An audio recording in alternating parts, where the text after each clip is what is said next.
A little bit of a ghost story for you.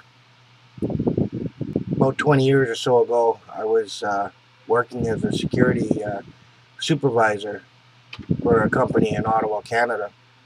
And roughly somewhere around midnight or so, I had a call from the site supervisor asking me to come out because he had a problem with one of his guards doing his patrol. So I went over. Now, the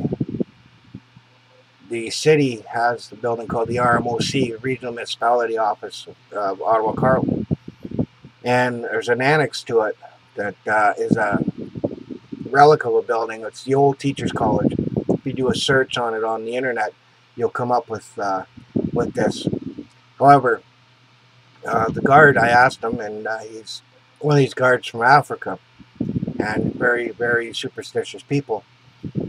Asked him what his problem was, and he said that it was haunted, and he was afraid to do the patrols after midnight. So I had him promise me that if we went through it and there was no problems, he'd have no problem ever doing a patrolling it through. So he promised, and that was it. So shortly after midnight, the two of us started walking through it. Now there is a basement. I think there's 3 stories, and then there's an attic portion of it. All the doors are alarmed. So if you open one up at the main desk, the security desk, the monitor shows which door actually opened up. As well, there's a couple phones within the building at the main entranceway and the entranceway into the RMOC building.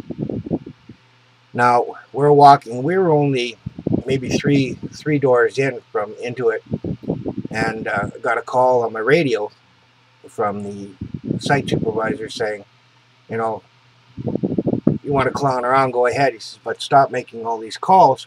You're calling the desk because, it's starting to get a little monotonous. We haven't called you. He says, well, you have. He says, the phone's been going off, and it's been showing on the monitor. He says, there it goes again. So I said, just a second. And I opened up the door that we were at. Now, there's probably well over 500 feet between where we were and where the phone is. I opened up the door. The alarm went off at the security desk. And he said, well, there's somebody at the phone then. So we tore down to the other end, and there was nobody there. But then a couple doors, alarms went off at the other end. So he said, okay. He said, now you guys are clowning around again. Called him on the phone. Says, it's not us. So this happened a couple times. So we finished doing the patrol of the offices on the main floor. And we were just about to head up the stairs. We could hear the clomping very clearly of shoes. And you've got to remember that these are probably, I don't know, maybe 100 years ago. That, and I'm exaggerating because I'm not quite sure, but it was a long time ago that the teachers were trained in this building. So, of course, if the shoes that they would have wore those flat-bottomed, really hard-soled shoes. We heard them going up the stairs. We both looked at each other, and I was holding back a little bit of nervousness that I was having. He wasn't. So we started going up, and got a phone call, or got on the radio again, that the phone was calling. So we got up to the second floor, opened up a door, said, it's not us. So we had a few more of these alarms going off and doors ahead of us. We got to the end, a couple more at the beginning, but we were just ignoring a bit of it. However, my friend wasn't ignoring too much of it, and he was voicing his concerns.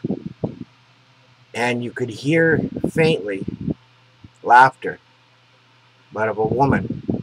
Now, all the guards on this site are male, and it was definitely a female laugh. So I'm starting to lose my composure a bit and showing a little bit of the nervousness. We got upstairs to the attic portion, and it's a very low, it's on the angle of the ceiling, okay, right here, like this. And you've got a little doorway just underneath, so you have to duck to go through. And we got in, and I went first because my friend was a little nervous now. And he slammed into the back of me. And I said, slow down a bit.